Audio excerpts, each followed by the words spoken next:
De temps en temps, au bord de la route, je vois qu'il y a un problème. Quelqu'un qui est maltraité.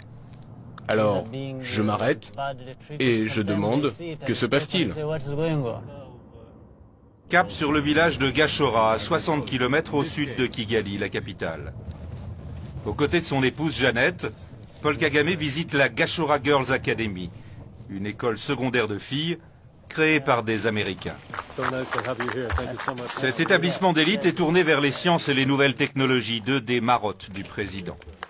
Car Paul Kagame a l'ambition de faire du Rwanda le Singapour de l'Afrique, au risque de placer le développement économique et social avant la démocratie à l'occidentale. Grâce à des citoyens mieux logés, mieux soignés et surtout mieux éduqués, transformer ce pays enclavé et rural en une plaque tournante du commerce régional. Kagame, le président qui tweet, est dans son élément.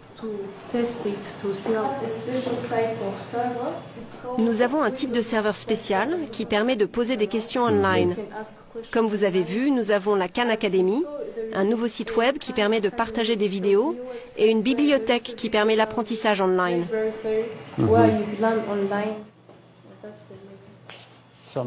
Donc Microsoft vous a aidé pour certains aspects. Yes, particularly with this as Thank you. Comme à chacune de ses sorties officielles, Paul Kagame est sérieux, presque mécanique, comme imperméable à toute émotion. Mais au fur et à mesure d'une séance de questions-réponses, un autre homme se dévoile. Maniant l'humour pour évoquer son enfance de réfugié miséreux en Ouganda, puis martelant avec passion à ces jeunes filles de ne pas avoir de complexe face aux Occidentaux. Un « Yes You Can » version rwandaise. Comment pouvons-nous, nous les enfants, contribuer à réaliser votre vision?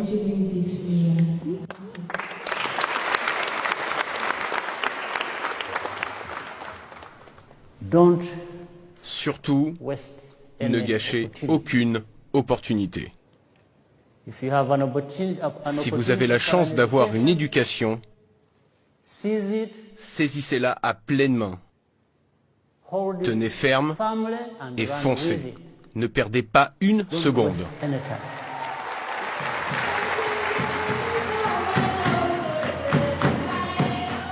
Paul Kagame s'affiche comme un féministe convaincu.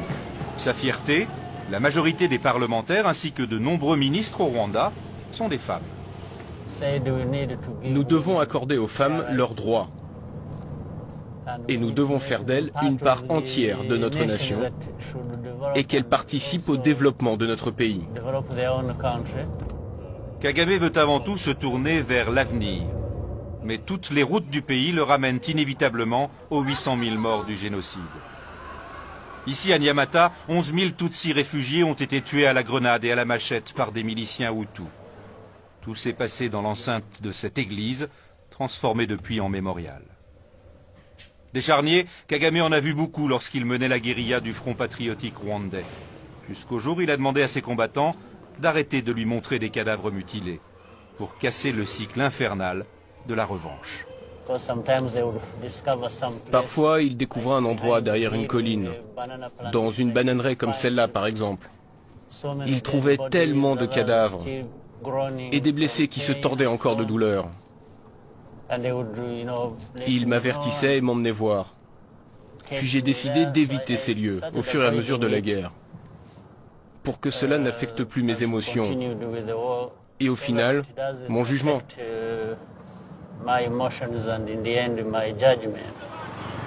Les tensions ethniques n'ont pas disparu, et ses opposants lui reprochent d'incarner un pouvoir avant tout Tutsi. Mais Kagame semble convaincu que le Rwanda est dorénavant uni, à l'image de sa capitale, Kigali. Le centre névralgique de ce nouveau Rwanda, c'est la présidence où Kagame, à 55 ans, règne avec une discipline de fer, n'hésitant pas à écarter des proches au nom de l'efficacité. Ce jour-là, il signe des lois favorisant l'investissement étranger. Nous cherchons à rendre le business le plus facile possible au Rwanda. Nous nous sommes rendus compte que c'était un des aspects les plus importants de notre développement. Fini le temps où Kagame défiait volontiers l'Occident. Lui qui avait rompu les relations avec la France pendant 4 ans et s'était brouillé avec l'Allemagne. à cause d'une enquête l'accusant d'avoir joué un rôle clé dans le déclenchement du génocide. Une époque révolue pour l'ambassadeur allemand. Monsieur le Président, lorsque nous nous sommes rencontrés pour la première fois, vous parliez d'une anicroche dans nos relations. Grâce aux efforts de chacun, c'est comme quand vous avez une éraflure sur votre voiture et que vous l'emmenez chez le garagiste. Vous allez la chercher et elle a l'air plus neuve qu'avant. C'est vrai. Je suis très content des progrès effectués depuis ces petits problèmes.